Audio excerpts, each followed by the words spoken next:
Welcome to the deep dive.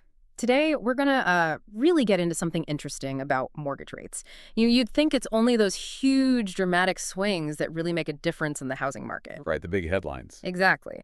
But we've been looking at this article, mortgage rates, small changes, big market impact, and it suggests something else.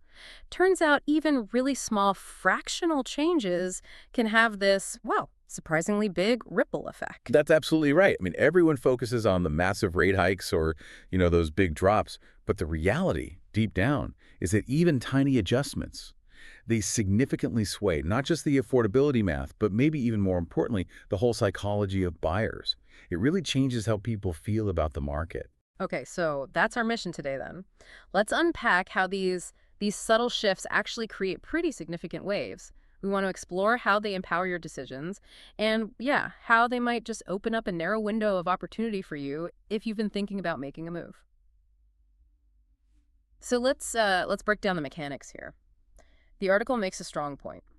Rates do more than just affect what you can technically afford. They really influence your decision to act, right? Your confidence. Totally, it's about that trigger point. Yeah, and there was this Redfin report mentioned that really highlights this. Picture this. Rates dropped just a bit, say from just over 7% down to 6.67%. Okay, not a huge drop on paper. Not huge, no. But for someone budgeting maybe $3,000 a month for housing, that small dip meant they suddenly had an extra $16,000 in purchasing power. Wow, okay. That's actually quite a bit. It really is. That could be a better neighborhood, an extra room, or look at it another way. On a, say, $441,000 property, that same drop, it meant about $100 less each month. Also helpful. Right. But what really struck me, and what the article points out, is it wasn't just the money saved.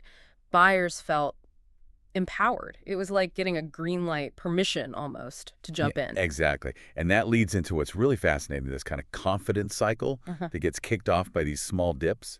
It's basically a feedback loop.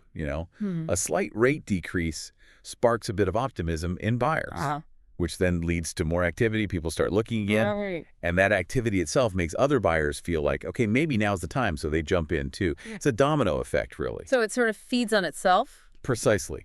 When rates just nudge down, even by like a quarter or a third of a percent, buyers who are hesitant suddenly feel this renewed urgency. You see it almost immediately. Property tours tick up, offers start going in faster, negotiations get a bit tighter. Correct. And sellers, they start feeling less pressure to give ground, to make concessions, simply because demand is visibly picking up. It starts small, but builds real momentum. So connecting this back to you, our listener, especially if you've been kind of waiting on the sidelines, maybe feeling stuck, this is why these small shifts matter right now. Yeah. Take a market like Sarasota, for instance. It's competitive, often tight on inventory. Buyers there are really sensitive to any edge they can get. They have to be. Right. So a little dip in rates, it acts like a signal flare. Suddenly, those buyers who were hesitant are drawn back in. You see deals that were maybe stalled start moving again. New listings get snapped up quicker. But, and this is the crucial part, tying back to that confidence thing, that window, it can be really narrow. Oh, absolutely. Blink and you might miss it. Yeah, the moment that confidence clicks in, people act fast, and those slight advantages can evaporate pretty quickly. And if you look at the bigger picture, it just hammers home this core idea. Buyers often feel paralyzed when rates are climbing, or even just sitting high. But they suddenly wake up. They re-engage with even a slight decrease. It's not always about the absolute rate level itself. Interesting. So it's the direction, the feeling of opportunity opening up. Exactly, is the perception, the momentum shift. The real power isn't just in the spreadsheet numbers, it's the confidence these small changes unlock. It breaks that feeling of being stuck. Okay, that really reframes it. So maybe a final thought for everyone listening. Think about your own big decisions, like buying a home.